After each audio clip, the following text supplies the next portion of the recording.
Hello eighth class, welcome back on Saran classes. So eighth class मैं आपके सामने फिर हाजिर हूँ साइंस की एक और नई वीडियो के साथ। साइंस में हम डिस्कस कर रहे थे सेल स्ट्रक्चर एंड फंक्शंस को।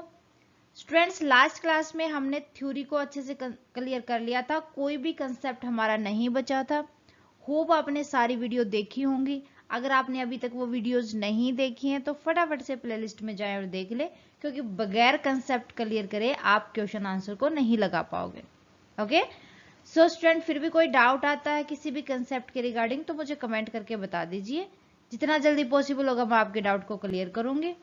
स्टूडेंट्स, आज हम डिस्कस करने जा रहे हैं हमारी एनसीईआरटी की बुक के question number first, second and third को। आज से हम क्वेश्चंस को लगाएंगे, शायद एक या दो क्लास के अंदर हम इनको कंप्लीट कर लेंगे। सो आपकी पेज नंबर 98 के ऊपर है ये क्वेश्चन आंसर, आप वहां से देख सकते हैं और समझ सकते हैं। देखो, क्वेश्चन नंबर फर्स्ट है, indicate whether the following statement are true और फॉल्स। आपको नीचे 4 स्टेटमेंट दी हुई हैं, बताना है कि कौन सी ट्रू है कौन सी फॉल्स है। First one is unicellular organism have one sailed body. भाई हमारे पास ऑर्गेनिज्म कितने टाइप के होते हैं? 2 होते हैं। एक तो होता है यूनिसेलुलर और एक होता है हमारे पास मल्टी सेलुलर। ओके, सो अब हमें देखना है कि मल्टी सेलुलर के पास क्या होते हैं? 2 और मोर सेल बॉडी होती है, इनकी मोर सेल्स होते हैं। बट जो यूनिसेलुलर ऑर्गेनिज्म होता है उसके पास तो सिंगल सेल होता है ना, अकेला सेल होगा।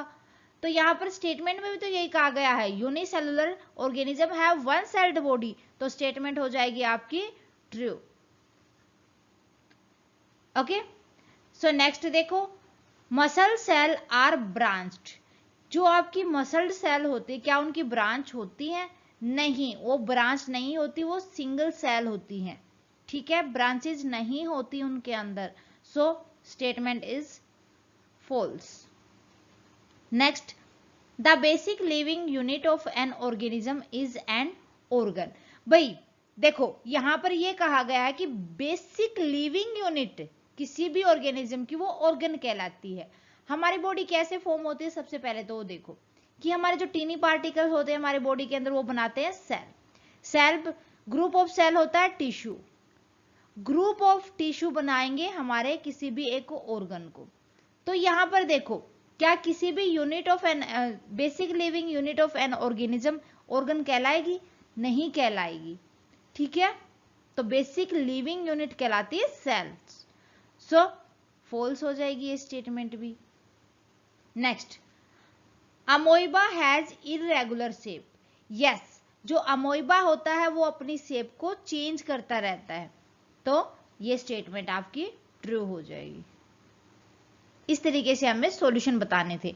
तो देखो, इसीलिए मैं कहती हूँ आपको बार बार पहले थ्योरी की वीडियो देखो, उसके बाद ही आपको अच्छे से समझ आ जाएगा। थ्योरी में हमने ये सारी चीजें डिस्कस कर रखी हैं। Is that clear? Next question, question number second है, make a sketch of human nerve cell, what function do nerve cell perform. आपको नर्व सेल का एक डायग्राम बनाना है, उसके बाद बताना है कि जो नर्व सेल्स होते हैं वो क्या काम करते हैं। ये आपके सामने एक डायग्राम है नर्व सेल का, डायग्राम को समझो। देखो, एक न्यूक्लियस होता है नर्व सेल का, उसके बाद इस तरीके से उसकी ब्रांचेज बन जाती हैं।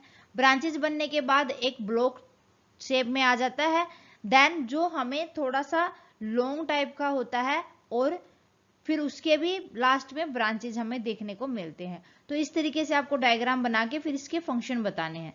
The function of nerve cell is to transmit message to the brain and also to take away message from the brain to the receptor organs. देखो, यहां पर जो मेन फंक्शन होता है नर्व सेल का, वो जो हमारी बॉडी के अंदर ब्रेन को मैसेज देते हैं, ट्रांसमिट करते हैं मीन्स। अब ये message to the brain, brain का मैसेज पहुंचाएंगे हमारी पूरी बॉडी को, और जो पूरी बॉडी जो हमारे ऑर्गन्स होते हैं, रेसिपेटर जो ऑर्गन्स होते हैं, उनका मैसेज पहुंचाते हैं ये ब्रेन तक। तो ये ब्रेन टू हमारे जितने भी ऑर्गन्स होते हैं उन तक ये कांटेक्ट करके रखते हैं। Thus it control the working of different part of body. ये कंट्रोल करते हैं कि मान लो मैं साथ ही साथ बात भी कर रही हूँ, राइट भी कर रही हूँ, तो जो ये नर्व सेल होता है यही कंट्रोल करके चलता है कि साथ के साथ राइटिंग और साथ के साथ मेरा बोलना भी। ओके, क्लियर है? तो ये फंक्शन होते हैं नर्व सेल के। इसके बाद क्वेश्चन नंबर 3 है, write short note on the following. Cytoplasm, nucleus of a cell. Cytoplasm, भाई साइटोप्लाज्म ज्यादा कुछ नहीं होता, जो सेल होता है उसके अंदर फ्लूइड टाइप से कुछ फील हुआ होता है, वही साइटोप्लाज्म होता है। जो हमारा सेल होता है, सेल का जो न्यूक्लियस होता है उसके सराउंडिंग जो ये फ्लूइड फील होता है, इसी को बोला जाता है साइटोप्लाज्म। ठीक है, सो ये जो सेल मेम्ब्रेन होता है और जो सेल न्यूक्लियस होता है, इन दोनों के बीच में ये फील होता है। ओके, सो जो साइटोप्लाज्म होता है ये सस्पेंडेड होता है इन बिटवीन सेल ऑर्गेनल्स। कौन कौन से? जो माइटोचोंड्रिया होता है, राइबोसोम्स होते हैं और गोल्गी बॉडीज होते हैं, उनके बीच में जो साइटोप्लाज्म होता है वो हेल्प करता है जितने भी मटेरियल होते हैं वो हर एक ऑर्गेनल तक पहुंचाने में। Is that clear? So cytoplasm, it is a fluid that fills the cell and occurs between the plasma membrane and the nucleus। कहां पर ये आकर करके चलता है? प्लाज्मा मेम्ब्रेन होता है जो उसका न्यूक्लियस होता है, उनके बीच में। Cell organelles such as mitochondria, ribosomes, Golgi bodies etc are suspended in the cytoplasm.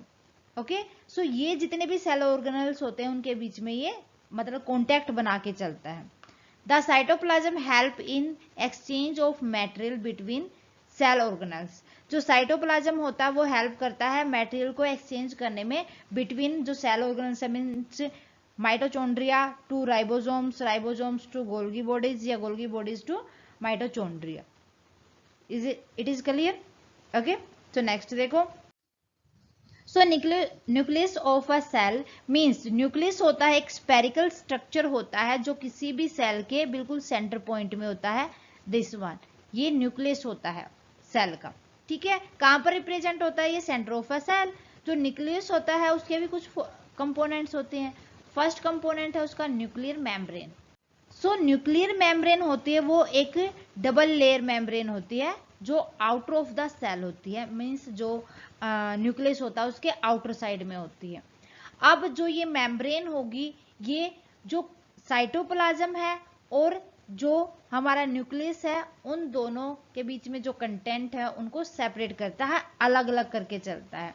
फिर उसके बाद जो मेम्ब्रेन होती है, न्यूक्लियर मेम्ब्रेन होती है, इस पे कुछ न्यूक्लियर पोर्स होते हैं जो स्पेसिफिक सब्सटेंस को इन या आउट करने में हेल्प करते हैं किसी भी सेल के अंदर, किसी भी न्यूक्लियस के अंदर।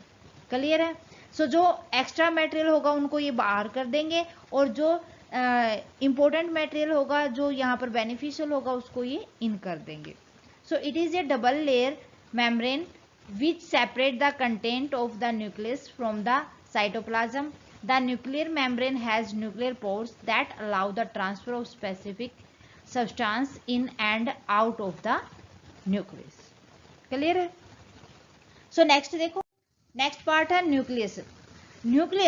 न्यूक्लियस तो जो मेन होता है, ये हमारे पास न्यूक्लियस है। न्यूक्लियस क्या हो, जो इसके अंदर एक ऐसा स्पेरिकल स्मॉल बॉडी होती है जो बाउंड नहीं करके चलती, किसके साथ? मेम्ब्रेन के साथ। It is a small spherical body that is not bounded by any membrane, जिसका कोई भी मेम्ब्रेन नहीं होता। ओके, जो वो उसको बोलते हैं न्यूक्लियस। उसके बाद आता है क्रोमोसोम्स। क्रोमोसोम्स की अगर हम बात करें तो देखो, क्रोमोसोम्स होते हैं थ्रेड टाइप कुछ होता है ना, जो ये साइटोप्लाज्म होते हैं इनके बीच में एक थ्रेड टाइप का कुछ होता है, वही क्या होता है? क्रोमोसोम्स होते हैं। क्रोमोसोम्स के अंदर जीन्स होते हैं जो ट्रांसफर, देखो आपने देखा होगा कई बार कि आपकी शक्ल या तो आपके पापा से मिलती होगी, आपकी मम्मी से मिलती होगी, या हो सकता है कि आपके हेयर्स आपके मम्मी पापा पे चले जाएं, या कोई भी बॉडी पार्ट या आपके जो कैरेक्टरिस्टिक्स हैं वो one generation to next generation जो ट्रांसफर होते हैं वो जीन्स के थ्रू ही होते हैं, मीन्स जो क्रोमोसोम्स होते हैं उन्हीं के थ्रू होती है। ओके, इन हेरिडिटी का ये एक बहुत ही अच्छा सोर्स होता है। So these are the thread like structure that carry genes genes contain information necessary for the transfer to characteristic from parent to offspring. जो माँ बाप से उनके बच्चों में कैरेक्टरिस्टिक्स को ट्रांसफर करते हैं वो जीन्स ही करते हैं। So this chromosomes play an important role in inheritance of the characteristics. Means जो जीन्स होते हैं, क्रोमोसोम्स होते हैं, वो सबसे ज्यादा इंपॉर्टेंट रोल प्ले करके चलते हैं कैरेक्टरिस्टिक्स को इनहेरिटेंट करने के लिए, एक जनरेशन से दूसरी जनरेशन में पहुंचाने के लिए।